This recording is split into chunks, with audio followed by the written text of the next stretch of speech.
Welcome back to the Shacknews Awards. We're talking about the award for Best Gaming Accessory of the Year. This is kind of a nebulous category because gaming accessories can be all sorts of things. They can be fans for a PC build, they can be a mouse, they could be a mouse pad, they could be a keyboard, they could be a VR accessory. There's just any sort of thing that kind of is around gaming. Controllers have won this category before. Components have won this category before. It's kind of up in the air. If there was ever a really sweet mouse, maybe it could win this award. But let's get to the nominations, and then we'll talk about them, and then we will vote, and then we will declare a winner. So here are the nominees. The Razer Kishi Ultra, which is like one of those smartphone to I don't know. It's like the Joy-Con, but for smartphones. I don't know how else to describe it. GameScent. This is an AI-powered smell-o-vision device that will shoot out scents into your living room or gamer room that are related to the games you're playing. The Roto Explorer VR chair. This is a chair that allows for seated VR experiences that you can literally turn the chair around with where your head is pointing. So the games obviously have to support it, but it's a neat VR accessory. But I think we'll talk about it once we get through this last one, but it is quite expensive for what it does. And then last but not least, the SteelSeries Arctis GameBuds, which are the SteelSeries equivalent of like AirPods. So those are the nominees. I think Ozzy was the one who had reviewed or had hands-on with the Razer Kishi Ultra. It's, I don't know, there's a lot of mobile games that benefit from having a tactile control system. So I think we brought it up in the mobile game of the year category, but like I personally don't like on-screen analog replacements where it's like, you just move your thumb on the screen to move your character around. Having an actual analog joystick that you can attach to your phone is good. The ergonomic design of the Razer Kishi is pretty solid. I thought it was comfortable to use, like even for longer sessions, which is important for mobile gaming. Yeah. And also like they make your phone wider, right? So it's like if you're making it wider, you better at least be comfortable to hold. Like I've seen some of the other ones that really try to mimic the Switch Joy-Con form factor, and they tend to miss. But like this is a little chunkier. I wouldn't say it's as chunky as like the Steam Deck controls are, but it's like kind of in between the feel of a Joy-Con and the feel of the Steam Deck. But yeah, pretty solid device. Not all games support it, but the ones that do, you get like you can play COD Mobile or you can play PUBG Mobile with this device, and I think it's way better than trying to use a touchscreen. Greg, you reviewed GameScent earlier this year, and I think you also you checked it out at CES originally. I did. I got to interview the owner who's actually involved in smell-o-vision in the theaters in the 70s. So that it's the same guy, which is kind of cool. And it's a little device that you hook up via HDMI, and it can be wireless. It doesn't have to be right directly to your console, and it spurts out scents based on sound effects that it scans from like libraries in like a cloud, which is kind of its cool tech. And it is fun tech. It's like, I would describe it, it's very quirky, right? The only problem with the tech is that it has there's a word for this too. It's like called like bacheloritis or something, where like if you're in a house with like multiple men, single, or like in an apartment by yourself, this is a great product. But if you're married, like Nicole hates it. Nicole hates when I use it. She just gets mad at me because the whole house either smells like gunfire or smoke. But it's a really cool little device. And like just how the way it works, how the way it's set up, because it can be anywhere in the room. It doesn't have to be right next to your TV, right next to your console. It can be behind you to left or right because it works wirelessly on your Wi-Fi. So it can be anywhere. And it uses HDMI pass-through to like scan the sound effects that you're playing. Also works with movies. So if you're streaming, it also works with that. So I think it's a really cool little device. I think it is a little niche. They definitely need more sense, and they need to like have more pleasurable sense. Racing cars, gunfire, and explosion are very strong scents.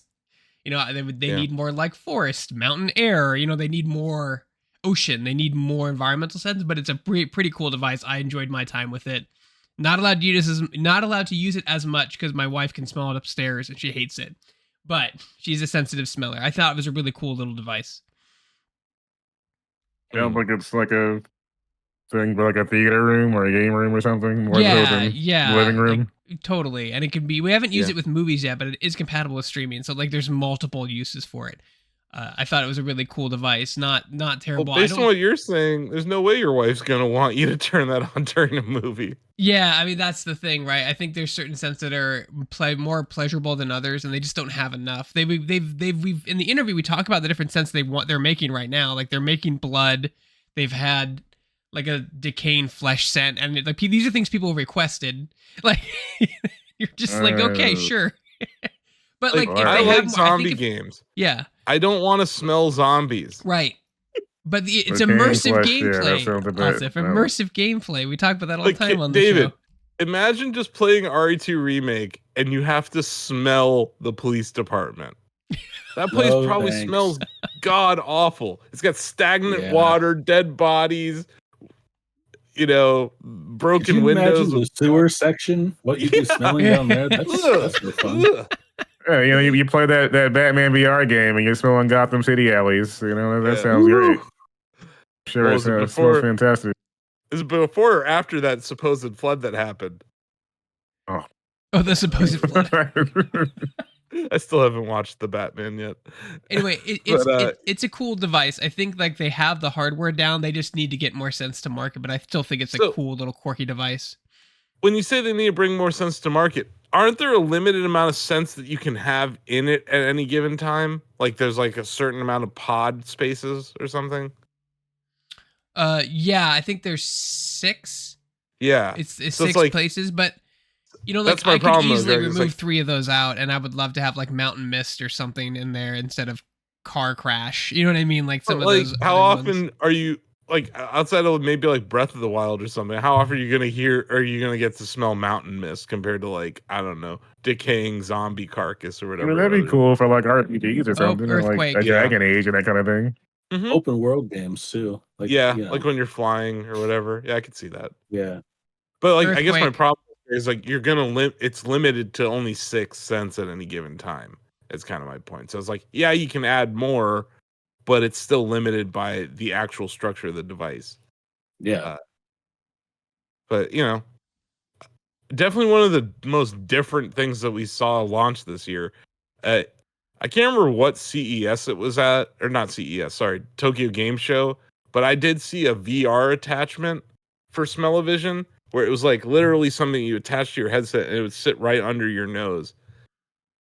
And the demo was super creepy. I don't even want to get into it. Yeah, that might be a little too like extreme for the sense. You can it's way too extreme. I mean, like honestly, like if you play for like 2 hours with the game scent, the whole room is kind of foggy. So like it does get a little misty in there, but like maybe I still think they should start mixing some CBD into there. Oh my god. Anyway. I'm just saying, if you're hotboxing, let's hotbox. Giving them free ideas, Austin. Hey, look. Sorry about cut the check. Yeah, trademark. Anyway. We're just leaning into the really kooky, weird part of the video game industry this year.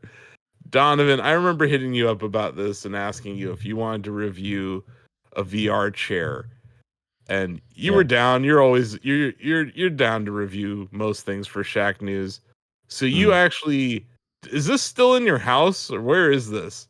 It is. It's like just outside of view through that door. I should have moved it so you could see it back there.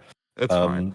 But yeah, it's the Roto Explorer VR chair, which is essentially compatible with, I mean, any seated VR game. Essentially, you can play it with because they give you like a tiny little like tracker. It's like a little circular device, and you just like clip it onto the strap on top of your like Quest. It's designed for the Quest. That's what it says on the box. So you could probably use another headset, but definitely needs to be wireless, or else you'll probably rip your cord in half.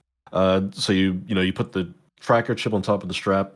You sync it to the chair, and then just as you turn your head, the chair moves with you. And something I thought was really cool about it is that it gets the like micro movements, like even like a very slight head tilt, the chair will like make a very like small micro adjustment. I expected it to be very like jerky and aggressive, but it actually does like very smooth, subtle motions, which I appreciated. Yeah, like it does map your head movement 1-to-1 essentially.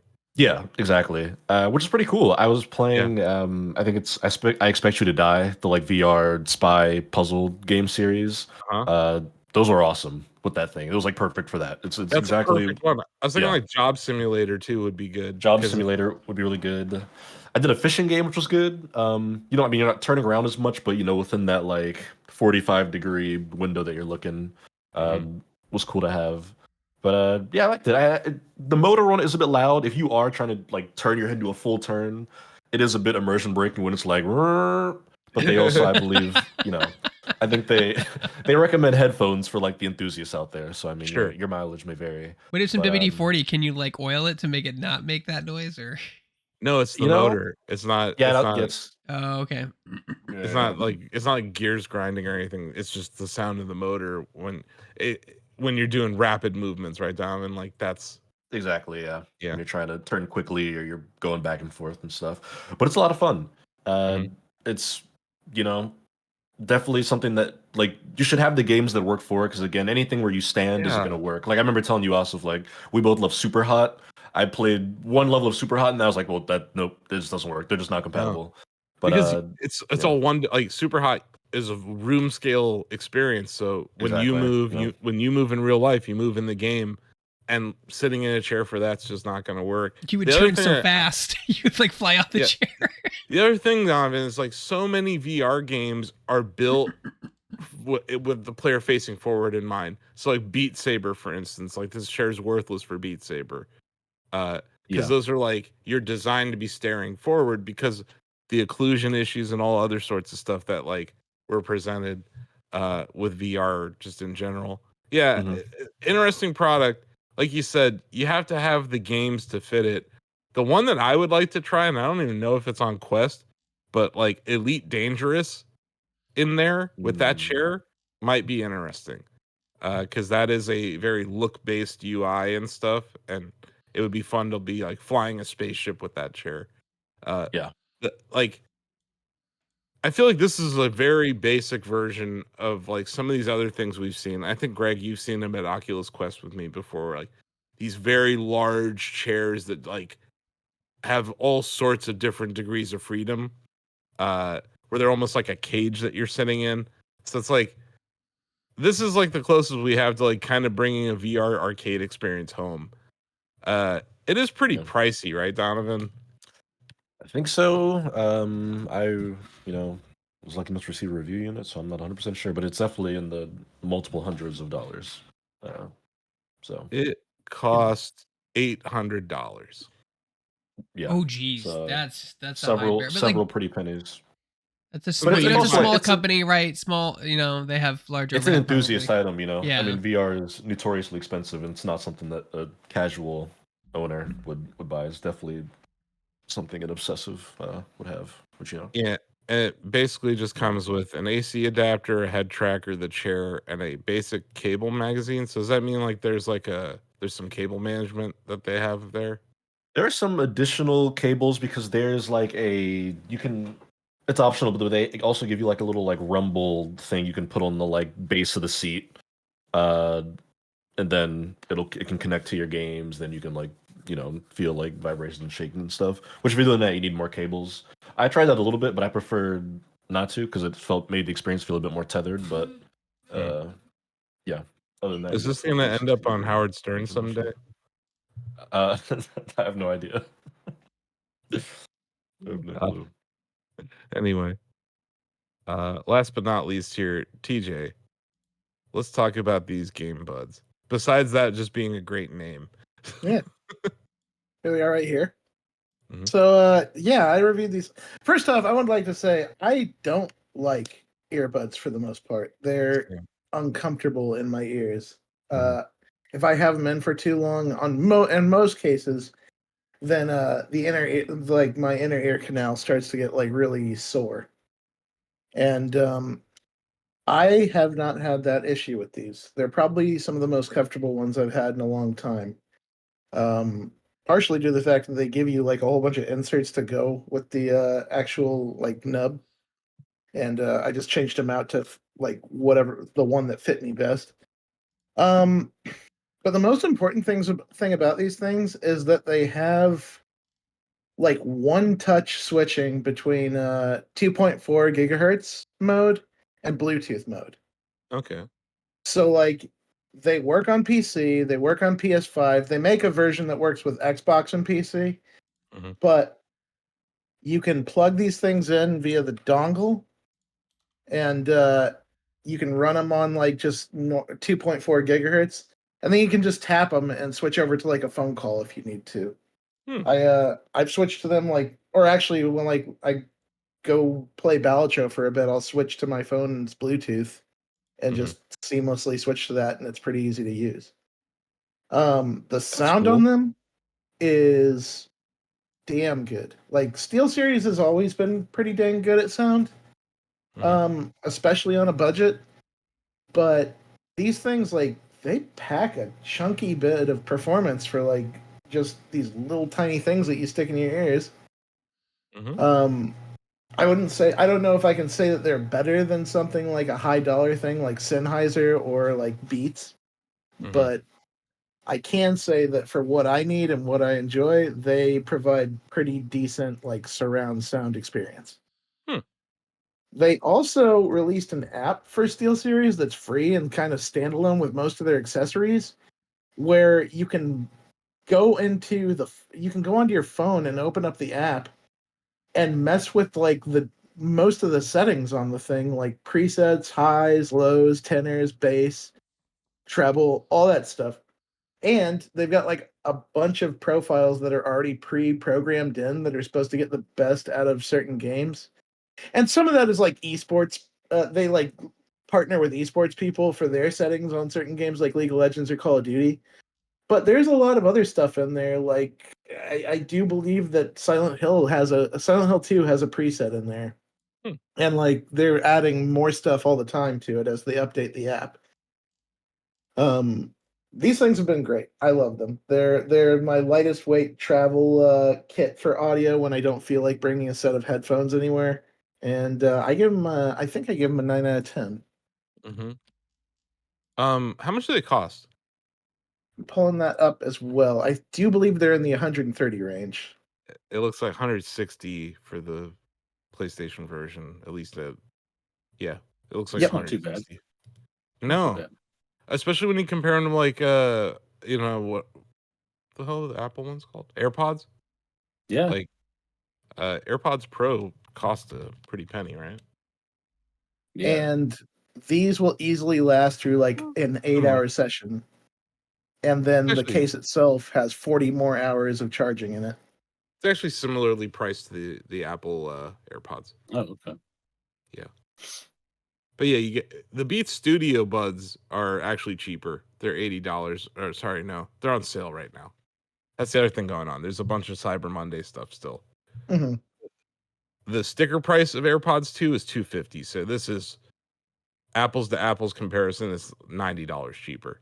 But yeah, you can find a lot of Apple products on sale right now because Steve Jobs is dead. Nice. But yeah, let's what do you say? You guys want to vote? Yeah. Sound like a plan? Yeah. Okay. Sorry. Where? Accessory. Here we go. Let's just start. David, what do you think? The GameBuds. Do you like earbuds in general? Yeah, they fall out of my ears pretty often, but I do like them in general. Okay. I am not a fan of the form factor, like, at all. For the same reasons that TJ kind of listed. Donovan. I'm also going with the SteelSeries Arctis GameBuds. Okay. Danny. I'm definitely down for the GameBuds. I do actually like buds quite a bit for, when I see a lot of other outside noise. But also when I get types that can have different bud sizes, is also helpful for that kind of thing too. Goes a long way. But the way TJ's describing them, it definitely sounds like a product that I actually use with that kind of long battery time and stuff too. Yeah, I think it sounds a little more useful than smell-o-vision right now. Greg. I love quirky technology. I'm going to do the GameSense. TJ, I'm guessing you're voting for GameBuds? Yep, I might be voting for GameBuds. I ruined the pizza party this time. No. Ozzy voted for Razer Kishi Ultra. Okay. So he also... First of all, there's no pizza party. Quit pushing this agenda. Secondly, Ozzy ruined it before you did. Lastly, Bill, what do you think of all this? GameBuds. Okay. All the way. Sam? I like the sound of do you have smell-o-vision down under? No, unfortunately. Well, actually, fortunately, no, we don't. We don't. I don't need to smell spiders anymore than I already do. And like koalas? No, I don't want to smell koalas. No, thanks. See?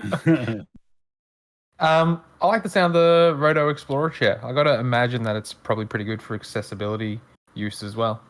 So, popping down. Yeah, that's a good point. There's probably some accessibility stuff that could be unlocked with that human interface. Yeah. That makes a lot of sense. Yeah, not having to use your hands and if you just need to use your head to rotate or whatever. Yeah. And Steve voted for the Roto Explorer VR chair as well. Nice. Which means my vote doesn't matter. I'm gonna vote for Roto too. Although I don't think the price is right. I think it's neat. I think it's like one of the cooler things to come out this year. And like to Don, and like the way you described it in your review and even here today, like it does everything it says it's gonna do. It's not a bait and switch kind of a product. Like you can't really find something else like that as well, can you? Yeah. And like you'll find other locomotion VR solutions like treadmills and stuff out there, but they're all very expensive. So like, yeah, $700 is a lot, but it's still a lot less than some of these other VR solutions. And I still think like we're in this era where like VR is still trying to figure out the right way for locomotion. Is it room scale, untethered? Or is it like some sort of a weird holodeck kind of a floor? I don't know if you saw that Imagineering video earlier this year. There's just a lot of... This is a space that I think needs to continue to have experimentation and companies taking risks like Roto. But yeah, congratulations to SteelSeries. It's a landslide victory. The Arctis GameBuds, is that... Yep.